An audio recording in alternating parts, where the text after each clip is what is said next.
Hey there, Manuel here from WebDevFuel, and in this video you're going to learn how to use HTMX and Go to add live updates to a dashboard with data. So we are going to essentially have the ability to create new data inside of a web application, and then if we have the exact same web application open in a different browser, in a different tab, or even with a different user, we're going to have a live notification list that is going to be updated each time that we create a new resource inside of the web application, and we'll be accomplishing this using webhooks and also again HTMX and Go to handle the templates and also the live updates. If you want to see the final result, I'm going to leave a link in the description down below to the GitHub repo so you can see all of the changes and you can try all of this yourself. The first thing we want to do is we want to create inside the root of our project a new directory that we'll call live, and inside of this directory we'll create a file that will be called live.go. Now let's create both the directory and the file. And inside this file, we're going to have all the logic for the WebSocket to be able to communicate between the browser and the server. We'll start by specifying the package name, which will be live, and then to configure the WebSockets, we'll be using the Gorilla WebSocket package. The first thing we want to do is specify an upgrader, and we want to always allow the origin, since at the moment we're using this in development. And then we want to specify three different constants. First, the update period time, the ping period time, and also the write wait time. The update time is going to be 1 second, the ping period is going to be 10 seconds, and the exact same thing for the write wait time. And the reason we specify these as constants is because it will be easier to write the code later, and also when we read the code in the future, we can simply see that something is the update period, the ping period for example, instead of having these things specified directly inside the code. Next, we'll be setting up the client and notification behaviors. First, we want to specify a client struct, and this is going to have the following fields. First, a WebSocket connection. This is a pointer to websocket.con. Then we also want to have a notification, which is a struct that we'll take a look at in just a second. And then we'll also have the send field, which is going to be a channel with a slice of bytes that we'll be using to send messages from the client. Next, we have the notification struct, and this will have first the broadcast field, and this is also a channel with a slice of bytes. Then we have a field that will allow us to register a new client inside of this notification struct, and also to unregister a client. We'll be using this channel, and then we'll pass as an argument here when we communicate via this channel a client, or in this case a pointer to a client, to be able to add a new client to this notification that will later be able to initialize.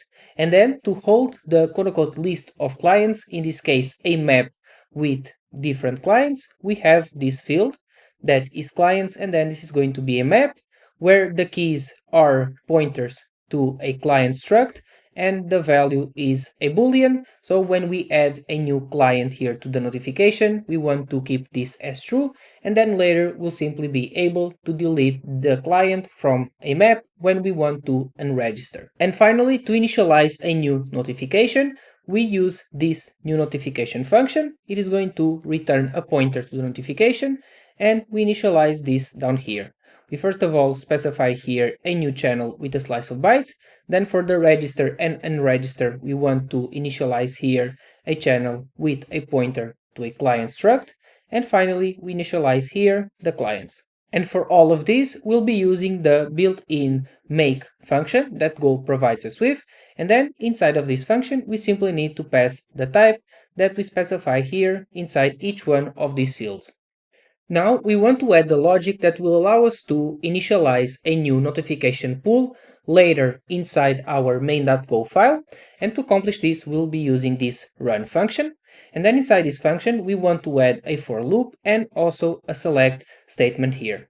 And what this will essentially do is this will run in an infinite loop, and then based on these messages that we receive from each one of these channels, we can do different things with these messages. First, we have the broadcast channel that will allow us to get a message that we later can send to multiple different clients that we have here. So that's why it is called broadcast.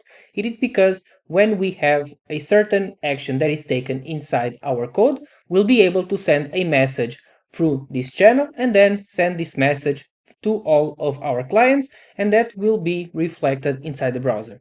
So here we range through each one of the clients that we currently have here inside this notification pool.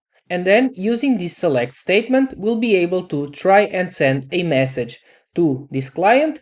And if this fails, we have this default statement here. And in that case, we want to close the connection to the client and also delete the client from the slice that we currently have available here inside the notification pool. Next, when we receive a message to register a new client, we simply add it here to the client's map and we set the value as true.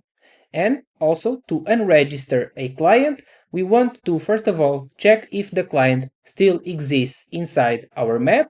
And if that's the case, so if we get here an OK, which should be true, then we can safely delete the client from the map and also close the connection to the client. And finally, we want to create a new pump for the client to be able to receive messages that are sent to each one of the clients and then sort of redirect those messages to the browser using webhooks.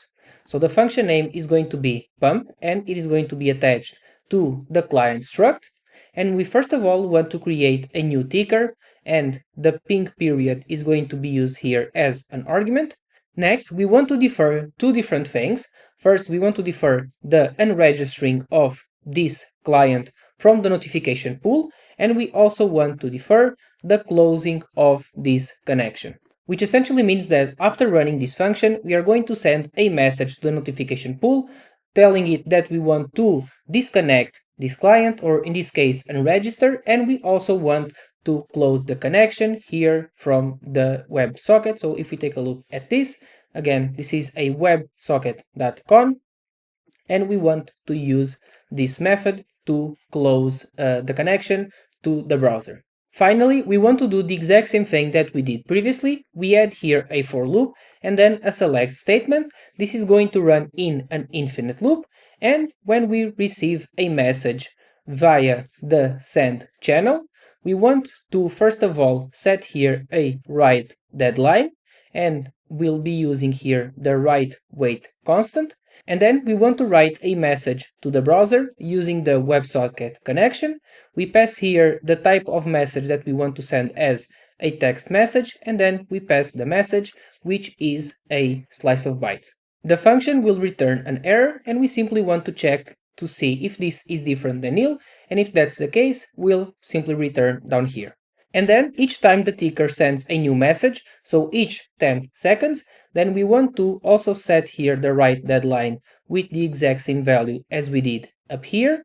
And then we want to send a ping message to the WebSocket connection. And if the error is different than nil, then we also simply return down here. Now we want to add all of the necessary stuff to actually interact with this live part of our web application from our handlers. So later, when we add different handlers to our web application, not only to connect, but also to be able to send messages to different clients, we want to have access to all of these things, so to the notification pool, and also a way to connect a new client from a handler. But before we continue, if you want to learn more about how to build web applications with HTMX, Go, and PostgreSQL, then go to webdevfuel.com/HGSB or click the link in the description down below. So at the moment we have this handler that has a connection to the database and also a connection to mainly search.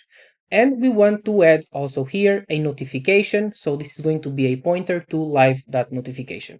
First, we want to add the notification pointer to the handler. So we'll say here notification, and this is going to be a pointer to live.notification. So let's select this one here. and then we want to add this here as an argument. So when we initialize a new handler, we can grab a new notification that will initialize itself inside the main.go file. So we want to say here also notification, and this is also going to be a pointer to live.notification. Let's also add here a comma, and finally we want to say here notification. Let's select this and we'll pass this as an argument. And since we haven't actually imported this, let's fix this really quickly. And after we save this, all of this should work correctly. So now let's navigate to the main.go file. And here we want to initialize the notification using the new notification function. And then we pass this here also as an argument. At the moment, now we have this error that says that not enough arguments are being passed. And we want to fix that. First, let's instantiate the notification. So we'll call here live.newNotification. We want to call this function. Let's also save this. And now, since we want to be able to actually have this notification pool running in the background, we'll be using a Go routine to accomplish this. So we'll say here Go, then we want to say notification, and then we want to use here the run method that we have available to us. And by doing this, then the notification pool is going to be running in the background in a different process from our primary program. Finally, we want to pass this also as an argument, so let's add this here. And now we have everything working to be able to grab our notification pool inside specific handlers where we again either want to connect to a new client or have the ability to send messages to all of the clients. The first handler will be adding to our handler.go file, which already has a bunch of different functionality, but we want to focus here on the live functionality. It's going to be this one that is called live. We want to append this here to the handler struct, and it is going to take two different arguments, which is pretty common inside handlers using Go, the response writer, and also the pointer to the request. And then here inside of this handler, we want to first of all upgrade the connection to a WebSocket connection. To accomplish this, we'll import the upgrader that we've created inside the live.go file, and then we call upgrade, we pass the response writer and the pointer to the request, and the last argument is going to be nil. This is going to return, first of all, here the connection and also an error. Then we want to check to see if this error is different than nil. If that's the case, we're simply going to print this to the console, since now in development we don't want to do anything special with these errors. And then we want to initialize a new client. So we say here client colon equals, and then we want to pass a reference. So this is a pointer to live.client. And inside of this, we want to pass all of the fields that this struct has. First, the connection, then the notification pool, which we are going to grab from the handler, and then also the send channel that we want to initialize. So again, we use the make function, which is inbuilt, and then we pass here the type of this channel. So this is going to be a channel where the message that we send are going to be slice of bytes. And after doing this, now we have a client available to us here inside this variable, and we want to register it inside our notification pool that has multiple different clients. And to accomplish this, we send a message to the notification pool. We want to use the register message, and we pass the client as the message that we are sending across this channel. And after doing this, we want to use the pump function from here, from the client that we've just initialized, and we also want to run this in the background using a Go routine.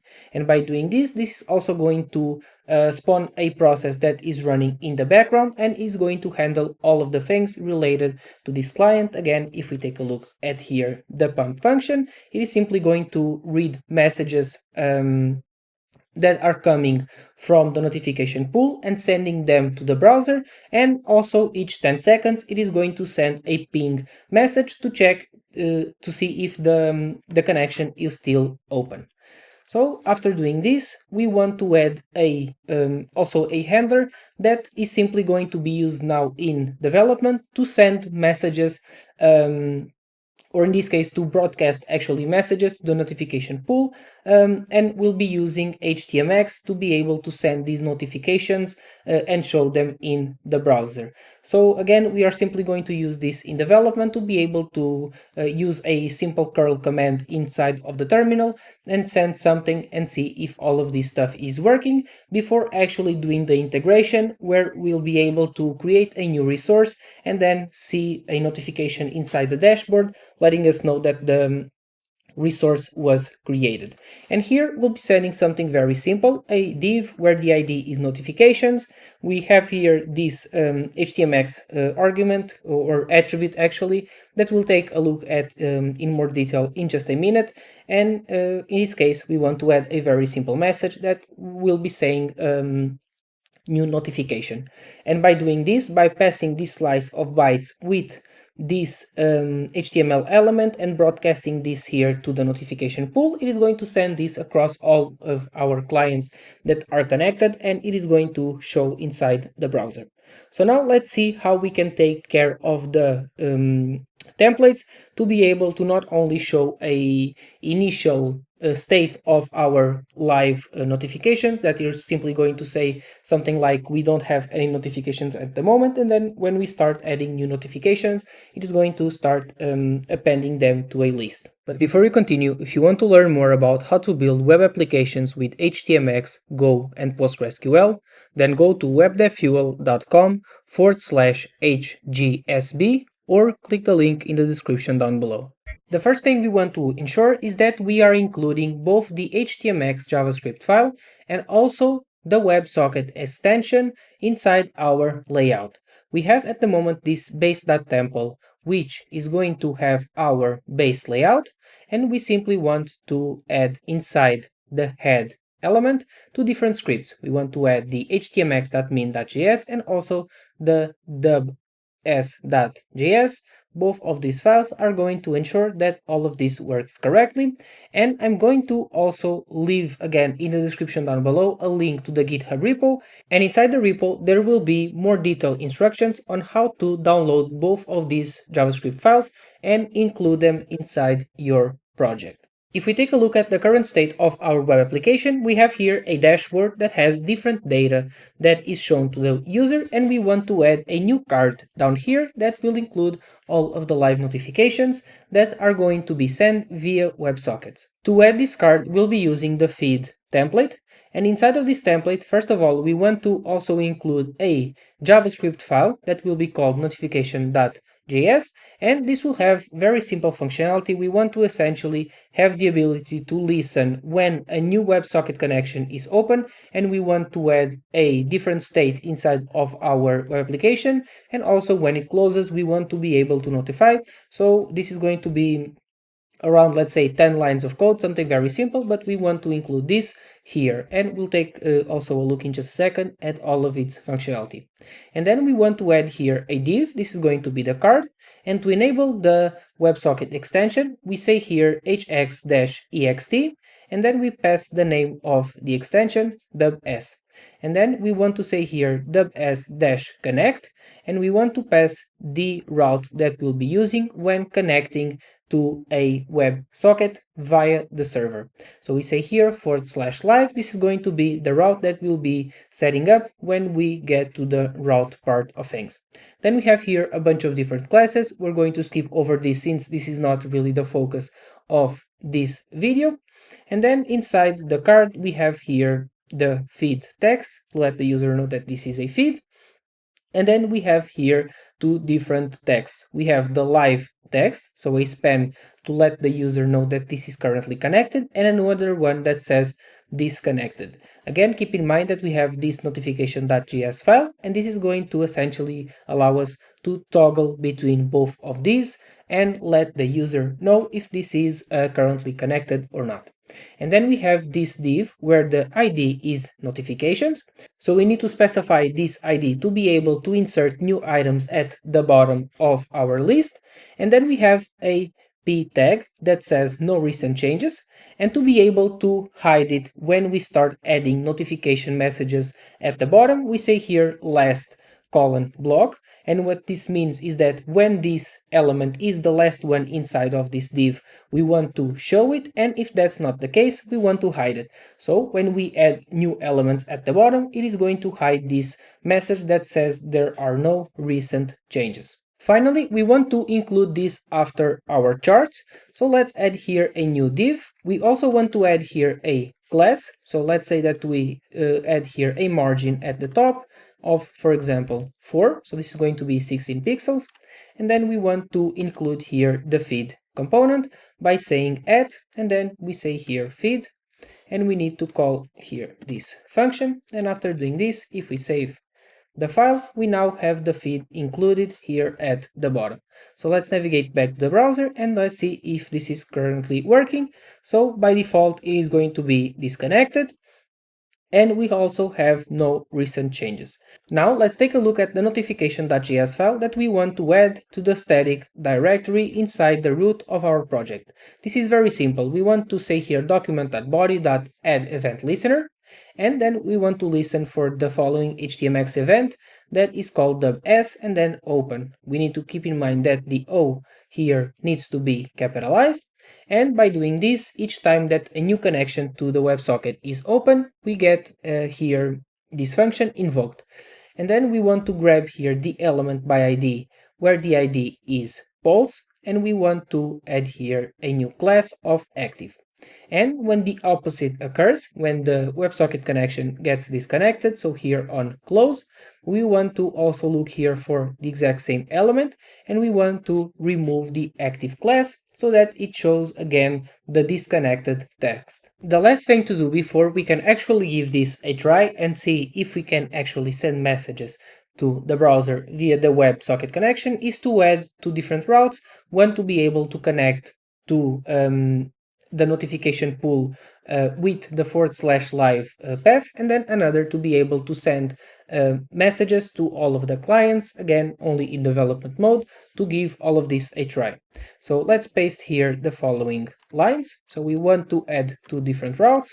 First one with the path /live, the method needs to be get, and then we want to use the live handler that we've previously created. And then we also want to add a new one where the method is post, the pattern is going to be /notification, and the handler is going to be this one that we've also previously created.